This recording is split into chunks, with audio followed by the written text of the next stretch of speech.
Cthulhu Jack. This loosely based, and I do mean loosely based, wonderful full moon production of an H.P. Lovecraft story falls in line with others from the author's film adaptations to be a misfire.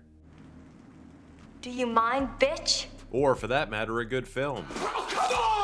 I'm talking about Lurking Fear from 1994, which is a shame because the cast is led by Macbeth himself, I've almost forgot the taste of fear. John Finch, who was a handful during production, with writer-director C. Courtney Joyner stating he had a lot of problems working with John Finch. Finch wouldn't even listen to basic directorial commands such as cut or action, and wanted to do things for his character of Bennett his way. Joyner has said that he regrets not being more in control as a director, and has gone on to say that he chalks it up as a rookie mistake. Relax, Bambi, it's just one mistake. Yes, Carla, they're each one mistake, but when you put them all together, it makes like 4 million mistakes. Not to mention, John Finch's entire performance was re-looped by another actor. Finch himself was unable to fly to LA to complete the redubbing work that needed to be done in post-production. Oliver Reed was originally offered the role, but Charlie Band rejected the idea. And I don't want to ostracize myself from one party or another, because I don't know where I might get lucky.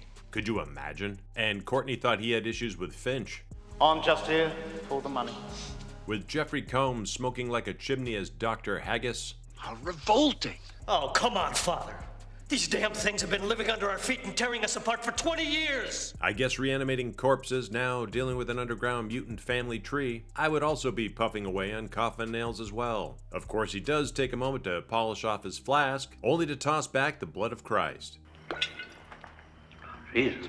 With our lead hotshot commando girl power led by Catherine, played by Highway to Heaven on My Way to Hellraiser actress, Scream Queen Ashley Laurence. I'm gonna time these charges out. Cover the outside circle and save the rest. Well, let's not mess around. Let's do it all. Wipe them out. Who at the beginning of the film plays the mousy-looking sister, which is of course where we begin. Just let the weapon do the work. Oh, Lee, this is ridiculous. I've never handled a gun before in my life. Her and her sister and sister's baby are holed up in the back of a church or an abandoned villa. Merry Christmas. Merry Christmas, honey. Your guess. We're not entirely sure. They don't explain diddly. With her older sister cocking that pistol more times than pulling at the slots. I canceled it. Perfect. We have one of the Martens family members fishing for some fresh meat. When the plan goes bust, Big Sis pops off a few, and with a couple of tugs, she's yanked through the hole in the wall like a folding chair.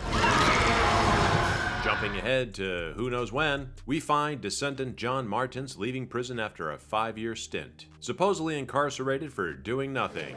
Everybody in here is innocent. He swings by his dead pop's old pal, Nags. I hope I'm not interrupting a beautiful personal moment. You are, but what the hell? Played by that spooky dude from Ghost. He has the other half of the map that Johnny has kept on his person the whole time in the clink. So he hid it. In one place he knew he could hide something, his ass. He and Nag joined forces to drive out to the cemetery and dig up the stiff to split the buried dough. Soon as the cursed family member is out the door, Nag is visited by Macbeth and his sweet and sour goons. Of course, they also have a copy of one half of the map. My pet prison guard brought me this. Nag takes a dirt nap in his own floor display, and our baddies are off to the cemetery. Meanwhile, Dr. Haggis is patching up a local pregnant gal while Catherine is back. Healing starts from the inside, right? Ripped and ready to blow up anything she can flick her fingers at. Smokehead! Anyway, Catherine and Doc load Praggers into their ride along with some unstable nitro. We're finally doing this. You trained, I kept my end. This is what I thought the end of the world was gonna look like. After a day in the sun of rigging graves and tossing back a few, Cat and Doc find themselves with the rest of the cast inside as the detonator is rigged and everyone is hanging 10 while a storm approaches. We're hot. Their party is spoiled when Johnny first rolls in, with Macbeth and Sweet and Sour quickly rolling on the heels. Your money? Still buried. Johnny is taken out to the cemetery and has to start digging as it downpours. You've murdered us all tonight. Congratulations. I gather the coffin was made out of balsa wood and the corpse was paper mache. With no loot found, we're back inside as this round robin continues. Johnny's relatives begin stirring up the mix by doing what they do best. The makeup in this flick is top tier, by the way, and the best thing in it. Your blood will be our blood. With tempers flaring and the running time creeping along like an earthworm through the soaked earth. God, you must be a lousy lay. No energy. I am smack dab in the middle of a good old-fashioned catfight. Johnny and Macbeth find their way into the full moon production labyrinth of tunnels under the church, along with Preggers and Cat. The stolen money is discovered as Johnny fends off his family homecoming with a flaming stump. Get back, you ugly sons of bitches! Leaving Macbeth's greedy ass behind while saving Preggers and Cat. This is one of those pictures that seem to have been sent through a randomizer machine. I'd say pick your poison on this one.